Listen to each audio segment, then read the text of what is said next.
Hello friends and welcome to another episode of relationship lab. आज हम बात करेंगे जी टॉक्सिक आर्ग्यूइंग टेक्निक्स जो कि नार्सिसिस्ट्स यूज़ करते हैं। ये चीज़ें जो हैं ये आपको ज़िंदगी में काम आएंगी जैसे जैसे आप लोगों के साथ इंटरेक्ट करेंगे और आप ये रियलाइज़ करना शुरू करेंगे और आइडेंटिफाई करना शुरू करेंगे कि कौन लोग narcissistic. Before we start I just wanted to put out a disclaimer, I am not a licensed therapist or a psychologist. All the topics covered in this series are based upon my own personal experiences with dealing with narcissism. It is my life's work to how to deal with narcissism, how to overcome the hurt and the damage that narcissists cause you. Everything is based on my personal experience and my life's work. Just a quick note about narcissism and emotional abuse. It happens all around the world. You're not the only one in it. If you are stuck in a relationship and you have no way out and you would like to ask me a question, my email is down below. Please feel free to reach out. If I can help you in any way, I will be more than happy to assist you. Thank you, and please share with your friends and family, like and subscribe to this channel. And I hope that you would reach out to me and let me know if you want me to cover certain topics, or if you have any concerns, please let me know on my email below or leave a comment below and I will be happy to respond to you. Thank you, and let's get started. So the first thing is that जो narcissists होते हैं वो कभी भी अच्छी faith में argue नहीं करते। सो एक नॉर्मल इंसान जो होता है ना, वो अगर एक आर्ग्यूमेंट में एंटर होता है तो उसका मकसद ये होना चाहिए कि वो बातों को एक्सचेंज करे, exchange different ideas and present their side of the argument and be willing to take whatever you have to contribute to the argument. So लेकिन जो नार्सिसिस्ट्स होते हैं वो उनका मकसद जो है ना वो सिर्फ विनिंग होता है और वो इस चीज़ से बिल्कुल भी कंसर्न नहीं होते कि आपका पॉइंट ऑफ व्यू क्या है, इसलिए क्योंकि उनके अंदर एम्पैथी नहीं होती, उनके अंदर ये कैपेबिलिटी नहीं होती कि वो अपने आप में से बाहर निकल के आपके शूज़ में या आपके पॉइंट ऑफ व्यू से किसी आर्ग्यूमेंट को देख सकें। सो वो हमेशा जो है वो they never argue in good faith, they always argue in bad faith. What does bad faith mean? Bad faith means that they don't even care about or try to understand the other person, or they are deliberately misunderstanding and mischaracterizing others. यहाँ तक कि वो हमेशा dishonest और deceptive and morally corrupt आपको feel होंगे. So that was number one thing. Number two thing is that उनकी logical arguing capabilities नहीं होती, क्योंकि उनके अंदर आर्ग्यूमेंट्स को एवेल्यूएट करना, लॉजिकली या एक नतीजे पे पहुंचना या म्यूचुअली अग्रीड टर्म्स के ऊपर आना उनका मकसद होता ही नहीं है। इसलिए they distort the reality, they are ill equipped to have a mature discussion या रिजॉल्व कॉन्फ्लिक्ट्स। कॉन्फ्लिक्ट रेजोल्यूशन उनका मकसद कभी भी नहीं होता, बिकॉज कॉन्फ्लिक्ट रेजोल्यूशन को वो समझते हैं जी कि ये एक वीकनेस है, and if they come to middle grounds with somebody it is an admission of weakness. So they do not participate in a logical argument. They often use fallacies or nonsense to propagate their agenda. और अगर किसी चीज़ से बात नहीं बनेगी तो वो फ़ौरन जो है वो आपके कैरेक्टर के ऊपर अटैक कर देंगे। इसके अलावा बहुत सारी चीज़ें जो हैं वो चूँकि उनके ख़्याल से ऊंचा बोलना, ज़्यादा बोलना that is more important than actually making sense.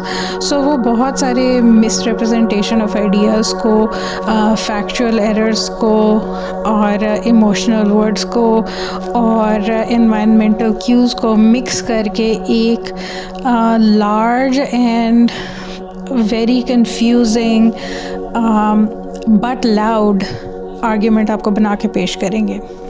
सो एक लॉजिकल माइंड से सोचने वाला जो बंदा है वो बड़ा कंफ्यूज होगा, क्योंकि उनकी जो बातें हैं उनकी कोई तुक नहीं बनती होगी, उन्होंने बीच में लाइज भी मिक्स किए हुए होंगे।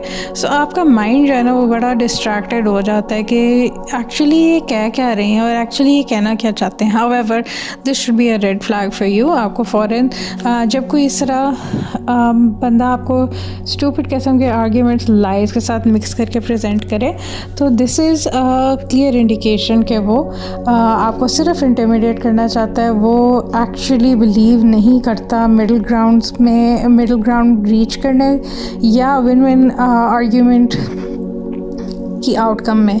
Therefore you should be very careful about wasting your time with these stupid people. Third thing है जी कि वो कभी भी बुलिंग और इंटिमिडेशन या आपको तंग करने से फ़ौरन they will never give up on that. They will provoke you, they will bully you, they will intimidate you, they will pick on you.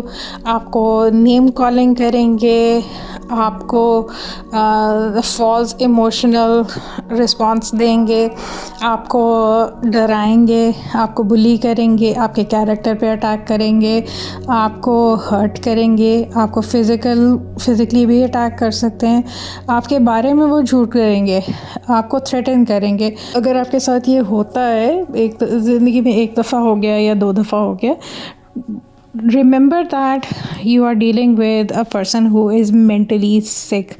This is a cycle that is giving them power. This is their fuel. उनकी ज़िंदगी का fuel ये है। So अगर आपके साथ ये 2 दफ़ा हो चुका है, you have to put a stop to it. They no matter at the end of the day अगर वो उठा के आपको गले लगा लेते हैं and they try to make up for it, it does not ever goes away. It always comes back. It is a cycle and you are part of it. So if you think that they will be better, it is never going to be like that. अगर आप उनकी in that moment bullying को, intimidation को और physical attacks को या character attacks को counter करने की कोशिश करेंगे तो वो फ़ौरन आपको कहेंगे कि आप तो बड़े इमोशनली अनस्टेबल हैं। मतलब वो आपके ही ऊपर ही आपकी आर्ग्यूमेंट को टर्न कर देंगे, बजाय इसके कि वो आपको अपोलोजाइज़ करें या आपको ये बताने की कोशिश करें कि जी वो सॉरी हैं, क्योंकि सॉरी का लफ्ज़ जो है वो नार्सिसिस्ट की डायरी में होता ही नहीं है। It is not in their vocabulary. They will never apologize for anything that they have done because they do not consider that they have done anything wrong. Okay ji, so the next thing is that changing the definitions, lying and denial. This is also another technique that they use in arguments because their only purpose is to win the argument. So they are willing to lie through their nose about what had happened. फलाने ने ये कहा था जी, फलाने ने वो कहा था जी. You cannot go back in the past and you cannot prove it because who in their right mind would have to do that, right? Time and again you would find कि आप जो है वो रियलिटी को question कर रहे होंगे, जिस तरह से वो चीज़ें झूठ बोल रहे हैं और लाइज को स्पिन कर रहे हैं। You would find your self thinking about क्या actually ऐसे हुआ था. You would find yourself recording everything that they say. You would find yourself going through the text and email messages if there is a documented evidence of anything that had happened in the past. You would find yourself going back and talking to the people जिनके उन्होंने नाम लिए हैं कि क्या ऐसे वाकई हुआ था, और जो वो झूठ बोल रहे हैं वो just in that moment आपको विन करने के लिए, आपके ऊपर डोमिनेंस दिखाने के लिए वो झूठ बोल रहे हैं. It has nothing to do with reality. This is a tactic that narcissists used all the time. और अगर आप इसको चैलेंज करेंगे तो वो आपको फ़ौरन गैस लाइटिंग करेंगे. वो आपकी रियलिटी को, आपकी टाइमलाइन को, जिस तरह से एक चीज़ हुई थी. Again let me just explain the concept of gas lighting.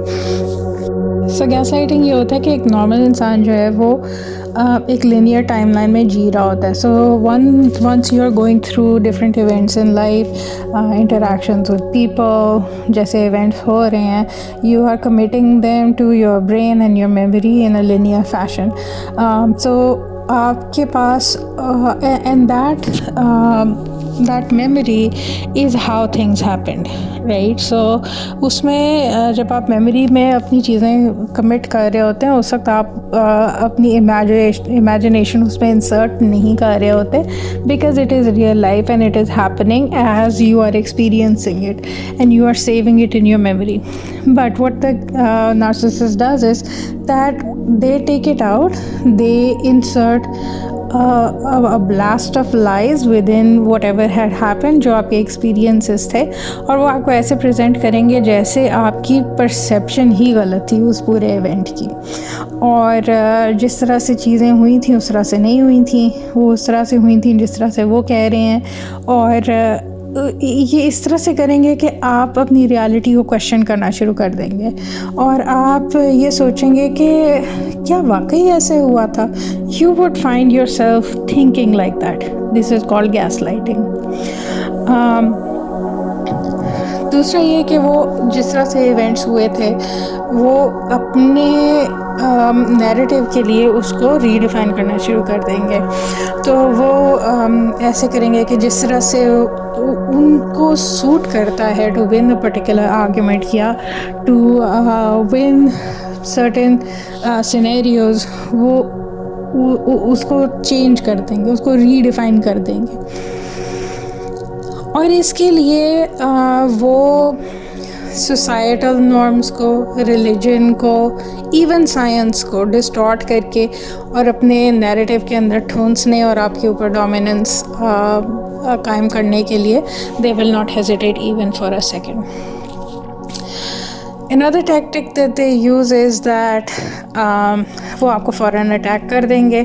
और दूसरी चीज़ ये कि अगर आप you are smart enough and you are actually very close to catching their lie, they will shift the attention and shift the attention to you, what you are saying, what you are doing, और वो आपकी कोई छोटी सी चीज़ पकड़ के उसको blow up कर देंगे फ़ौरन, ताकि वो अटेंशन जो उनकी बदतमीज़ी या उनकी रॉन्ग डूइंग पे जा रही थी बाय दिस आर्ग्यूमेंट, वो फ़ौरन चेंज करके वो responsibility, blame of the responsibility can shift to you immediately, और उनका जो टॉक्सिक बिहेवियर है और जो वो कह रहे हैं उसके ऊपर से फोकस फ़ौरन हट जाए. So this is something that is a red flag, और ये चीज़ आपने बहुत ध्यान रखनी है. अगर आप if you're actually trying to address it, or you're actually trying to solve the problem, know that you cannot solve this problem. ये आप जान लें, it has nothing to do with your capability as a human, it has nothing to do with your intention, it has nothing to do with who you are, your personality or your character. अपनी reality को आप ignore मत करें, because you are dealing with a toxic person right now. जो भी आपकी reality है वो आपकी reality है, और आपने उसके ऊपर focus रखना है, उसको पकड़ के रखना है, उसको छोड़ना नहीं है. आपने पावर नहीं देनी नार्सिसिस्ट को, क्योंकि वो उसको चेंज करेंगे, वो उसको डिस्टॉर्ट करेंगे और वो उसको आपके ख़िलाफ़ यूज़ करेंगे और आपकी रियलिटी को चेंज करने की कोशिश करेंगे.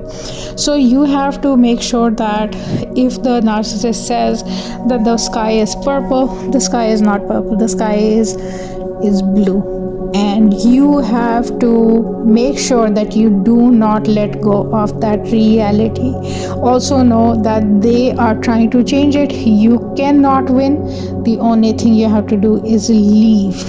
और अगर आपने उनको कोई जवाब दे दिया तो फ़ौरन उनकी ईगो हर्ट हो जाएगी कि आपकी ज़रूरत कैसे हुई कि आपने उन्हें जवाब दे दिया, राइट. और वो फ़ौरन जो है वो अपना सोशल या इकोनॉमिक या hierarchy या whatever method that they are using to come on top of you, वो फ़ौरन निकाल देंगे, अपनी रिश्तेदारी कायम कर देंगे कि जी आपने मेरे साथ ये क्यों कर दिया, आप तो हैं ही ख़राब, आपका तो कैरेक्टर ख़राब है. और उसके बाद वो ये करेंगे कि let's say even if you walk away from that argument, what they're going to do is they will start a smear campaign against you. They will paint you black in front of other people. वो फ़ौरन campaigning शुरू कर देंगे आपके ख़िलाफ़. So वो समझेंगे कि जी आपने उनको ह्यूमिलिएट कर दिया, आपने उनको अब्यूज़ कर दिया। और ये चीज़ें जो हैं वो हर थर्ड पार्टी को, हर आए गए को, हर आने जाने वाले को, और वो सब लोग जो आपके म्यूचुअल कॉन्टैक्ट्स हैं या वो सब लोग जिनको आप जानते हैं उनको बतानी शुरू कर देंगे, उनको स्टोरी सुनानी शुरू कर देंगे, उसमें झूठ मिक्स करना शुरू कर देंगे, आपके ख़िलाफ़ गॉसिप करना शुरू कर देंगे। और इसके अलावा वो आपको उन लोगों के साथ मिल के, उन लोगों को रिक्रूट करके वो आपके ऊपर कंट्रोल करना शुरू कर देंगे। वो आप पे नज़र रखेंगे कि आप कैसे मूव कर रहे हैं, आप कहाँ जा रहे हैं, आप कैसे बात कर रहे हैं। So everything that you are doing they are triangulating now. Again, just to recap what arguments look like with a narcissist, and they use certain common and predictable tactics. This is a cycle that repeats again and again. So if you are part of this cycle, know the signs. If you are part of this cycle, you should be able to identify it. चलो एक दफ़ा हो गया, दो दफ़ा हो गया, ठीक है, you were blindsided, right? लेकिन ये चीज़ें जो हैं ये एक नॉर्मल इंसान बार बार नहीं करता. If you are finding yourself to be confused, take these signs, listen to these signs again, and identify if you are with a narcissist. और आप उनसे दूर रहने की कोशिश करें, आप खामोशी इख्तियार करें, आप उनकी आर्ग्यूमेंट्स के अंदर दाखिल ना हों. The only thing that humiliates and crushes a narcissist कि आप उसे इग्नोर कर रहे हैं. अगर आप उसे इग्नोर करेंगे, आप वो जब आपको प्रोवोक कर रहे होंगे या आपके साथ एक फ़ाइट पिक करने की कोशिश कर रहे होंगे, know that they are looking for fuel. ये उनके लिए फ्यूल है. They have nothing to do with you, it has nothing to do with you, you are fine. So जब वो ये करने की कोशिश करें, वो आपके ऊपर जैब्स करें, आपको पोक करें, आपको तंग करने की कोशिश करें, आपसे रिएक्शन लेने की कोशिश करें, rise above them. Nothing kills a narcissist more than the fact that you are happy and you are unaffected by their toxicity and bullshit. Again, be empowered, stay safe, and good luck to you. Thank you for listening. If you don't yet subscribe to this channel, please do so now. Please share with your friends and family. If you learned something from this channel, and particularly this video, please give it a thumbs up. Please hit like and subscribe. Please share with your friends if you want to ask any questions, or if you have any concerns and you would like me to respond to anything that is happening in your life.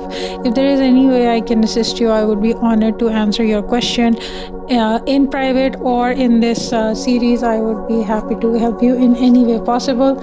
I know that you are feeling vulnerable. I know I've been there myself. You are better than that. You will rise out of it. Trust me. You have the power within you to rise from it. Hang in there. Everything is going to be all right. You have to sort through your emotions. Better days are coming. Just keep your life and your eyes focused on the future. Everything is going to be all right. Please pray for yourself. Please pray for everybody who is in this situation. Thank you, and I'll see you guys next time.